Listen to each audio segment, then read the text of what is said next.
Hello.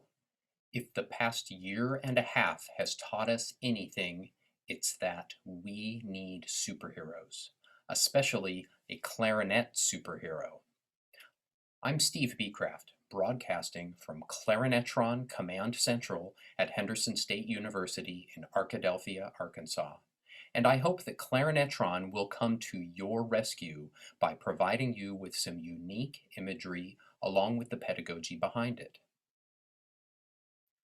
Every clarinet teacher has found a way to explain to their students the fundamental principles that result in making a focused and resonant clarinet tone.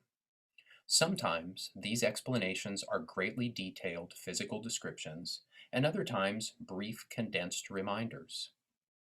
I have found that fun and silly imagery drawn from pop culture and our shared human experience is a very effective and memorable way to remind students quickly about the three most important fundamental techniques that go into making a focused and resonant clarinet tone: air, voicing, and embouchure.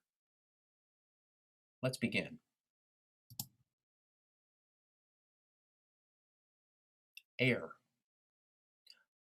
Clarinet requires the channeling of a steady and intense airstream to the reed in order to create a feeling of cooperative resistance.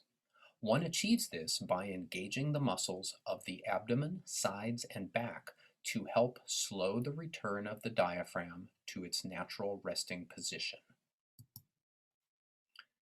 In normal breathing, the diaphragm involuntarily contracts and descends, expanding the chest cavity, which creates a vacuum so that air can rush into the lungs.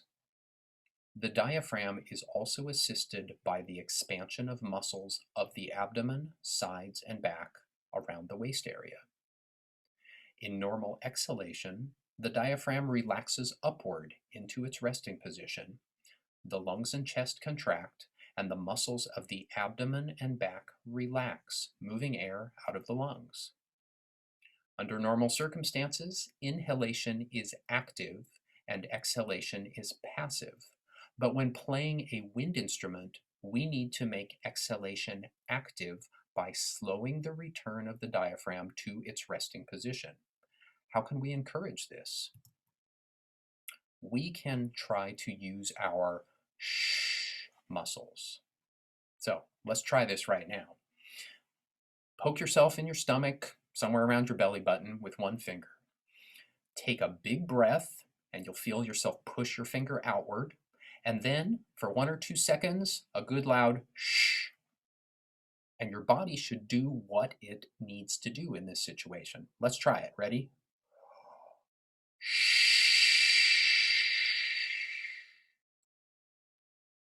You should find that you expand on the breath, and then as you are shushing, like you're shushing somebody across the library, your stomach and waist will feel an outward and downward pushing the entire time.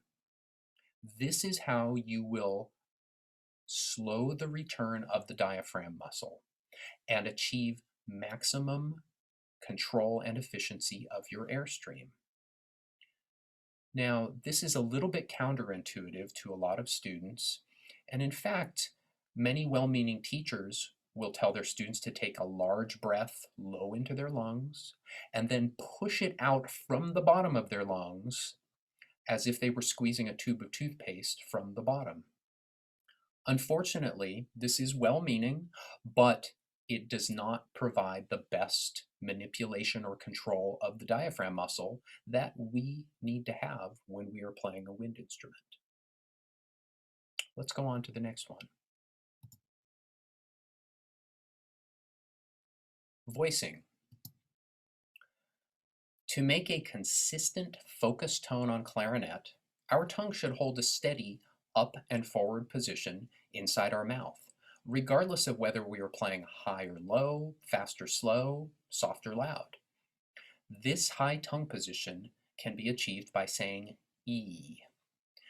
When changing registers, though, students often have a tendency to pull back or drop the front of their tongue.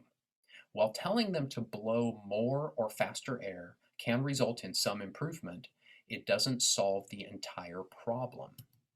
We need to proactively lead to the reed when changing registers.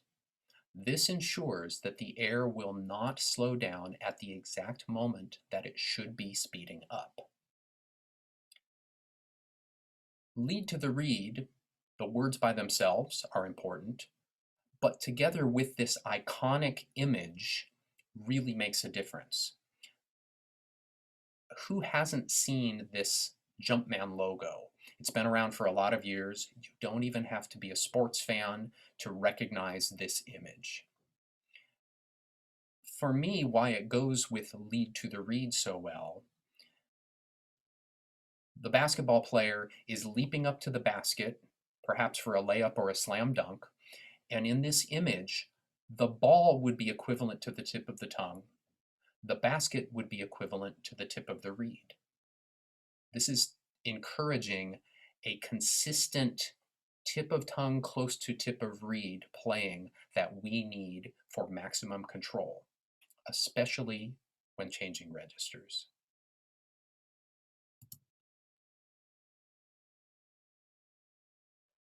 Embouchure. Very often, students will think of their embouchure purely as something that keeps the air from leaking out. Their embouchure may be functional, but it may not be active enough to allow for maximum control, consistency, and promote resonance. Let's review several important embouchure basics. The embouchure should be like a firm, unmoving mask, which includes the flesh surrounding the lips. We can also accentuate a triangle shape, with the parameters being the corners of the mouth and the tip of the chin. Our top lip should press down to the mouthpiece and into the teeth. And corners should push inward to the sides of the mouthpiece. Hug the Vampire serves as a reminder to the student that they need their top lip to press down to the mouthpiece and into the teeth.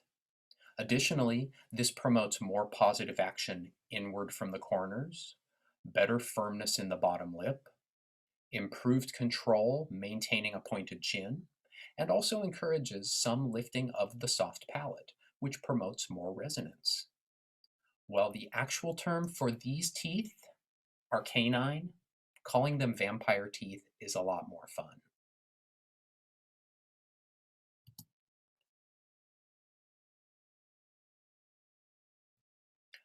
Resonance.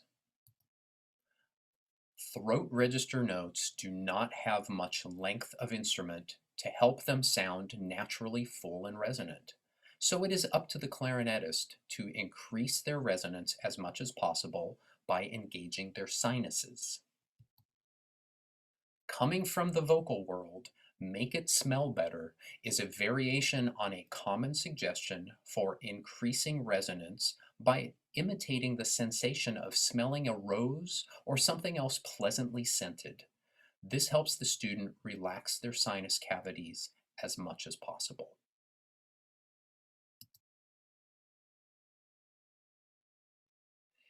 And now the moment that you have been waiting for. Who or what is ClarineTron? ClarineTron is a clarinet superhero who shoots a laser beam of sound from a point between his or her eyes. The image of ClarineTron can help students to integrate the fundamental elements of air, voicing, embouchure, and resonance. This is the first known image of ClarineTron in its history. This comes from 2014, and I have used ClarineTron for probably 10 years now with students of all levels, and it really has caught on through the annual summer band camps that we have at my university. And each summer, I would talk about ClarineTron. It would be helpful to the students. The next year, they would remember ClarineTron, and it would usually come up in the sectionals when I'm working with those students. And each year I would say, I don't know what ClarineTron looks like. And some student would say, oh, I'll come up with a version, and it wouldn't happen. But then in 2014, the next day, a student came back with their sketch pad and said, here's ClarineTron. And you could see what she did here with the shooting a laser beam from between the eyes. It's perfect. Let's talk about how these ideas work. The image of the laser beam helps airspeed and embouchure by encouraging a consistent, intense airspeed and a very narrow and firm embouchure.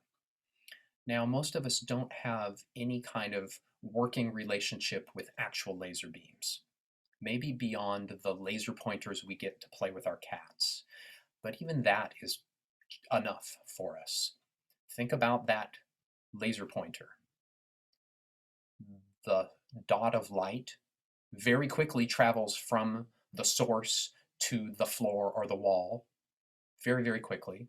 It's very small, it's very narrow. And all of these ideas about laser beams work perfectly with the airspeed and the narrowing of the embouchure. The image of the laser shooting from a point between the eyes helps voicing and resonance by encouraging an up and forward tongue position and promoting the act of playing up and through the sinuses. I've found that one of the problems for students learning how to play a focused tone on clarinet is that the clarinet comes out of their mouth and heads towards the floor. And if the student thinks for a moment that they need to play into the instrument, everything opens and drops downward. We want to do the opposite. We want the tone production to move upward. The laser shooting from between the eyes can encourage that lifting of the tongue, and it can encourage finding that resonant space in the sinuses.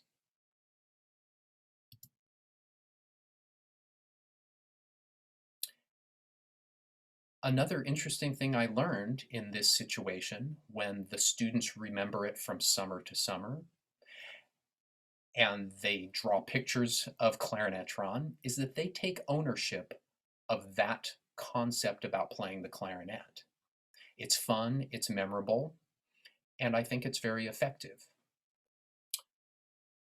Another fun moment for me in the history of ClarineTron is every year in the methods class where I'm teaching future music teachers, I bring up ClarineTron as we're talking about the fundamentals about making a focused and resonant tone. And some of them go out there and they use it in the schools. One of the alumni of this class one afternoon sent me a text message in his first year of teaching. He said, we were talking about ClarineTron. Look at what one of my students came up with. And he had this picture of the little sketch of ClarineTron, a completely different concept from the original picture from 2014. But that's fine. This student was having fun with it. And that student and that student's friends in the clarinet section will remember this. I said to our former student, we need a better version of this. Is the student going to add to this? Can they make it bigger? I'd love another version. And he said, oh yeah, this is a very, very artistic student, and there'll be another version along the way. So several months later, this picture arrived. And you could see from that original version to this finished version, a lot has changed. It's bigger, it's bolder, there's color, there is a scene taking place. The band director is being chased down the street by what appears to perhaps be a dangerous clarinetron.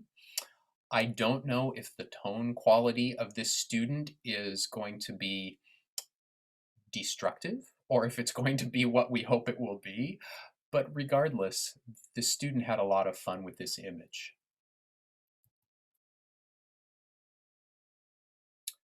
If you have any questions or comments, or would like to have a printout of this material today, I would be happy to send it to you. Please shoot me an email and I'll get back to you. I hope that ClarineTron can come to your rescue as soon as possible.